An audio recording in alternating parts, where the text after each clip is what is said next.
I like the phone, Charlie thinks. Hello everyone, my name is Peter Boris. I'm the Managing Director of Alkemy Environmental.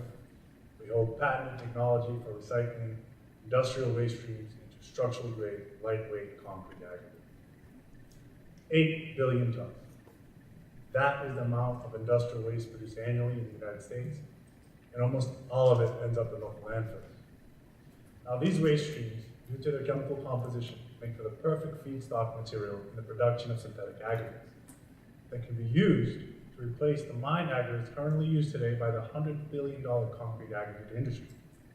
Unfortunately though, the reuse of these waste materials has been held back because of 3 main technology roadblocks, which are 1, the effects of waste variability on the end product, limiting the type and grade of aggregate you can produce. 2, high costs of production have made most of these projects economically unsustainable.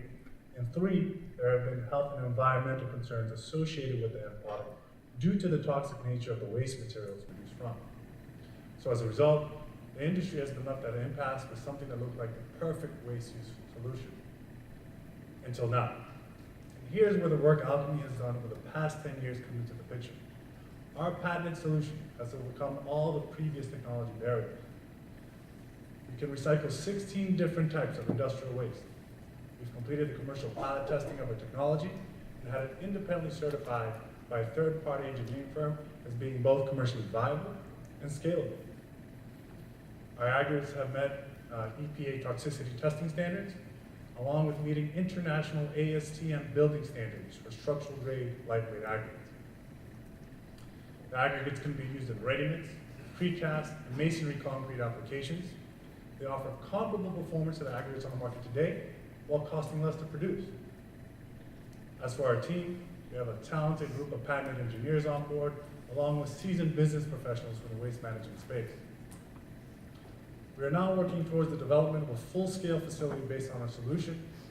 We already have feedstock commitments on board and are in the process of finalizing a distribution agreement with a global aggregate company.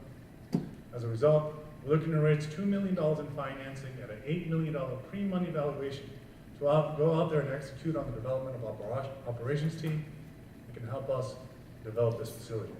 That is all. I thank you for your time. Look forward to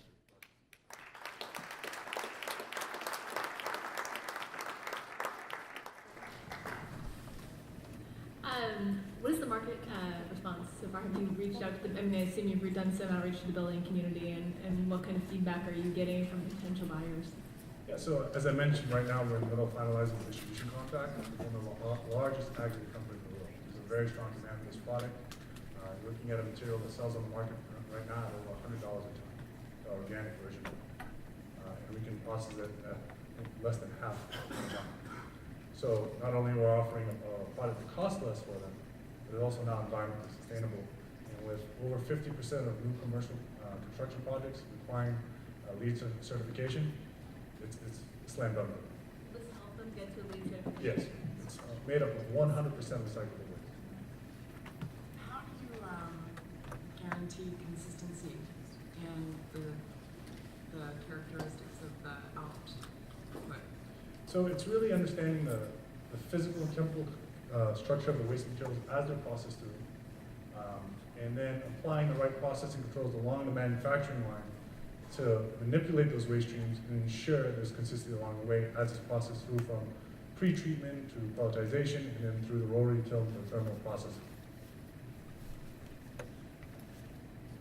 So how do you verify, given you're using the waste materials that may not have perfect homogeneity, that you're not going to have in these structural materials some asbestos of the future that you didn't realize was in there? It's going to be kind of a problem because you're embedding that into these buildings. So well, essentially, it's not really a dumping of the waste streams into a concrete mix, but we're actually altering the physical and chemical structure of these waste materials to produce an aggregate product. So when it exits our manufacturing line, it's now an aggregate, no longer a waste material. And then we ensure quality control along the way to make sure it's a consistent product. So, but you're altering the chemical structure, but then it's something else. What is the at a high level chemical structure of what you then have? So we're making aluminum silicates. And broad umbrella understanding of the material we're working with. And we're just ensuring that as we're processing those waste streams that they meet that guideline. Is your end product a drop-in replacement to industry, or do they need to do modifications on their end to incorporate your product into their manufacturing? So aggregates make up 70% of the concrete mix. The rest is cement, water, and air.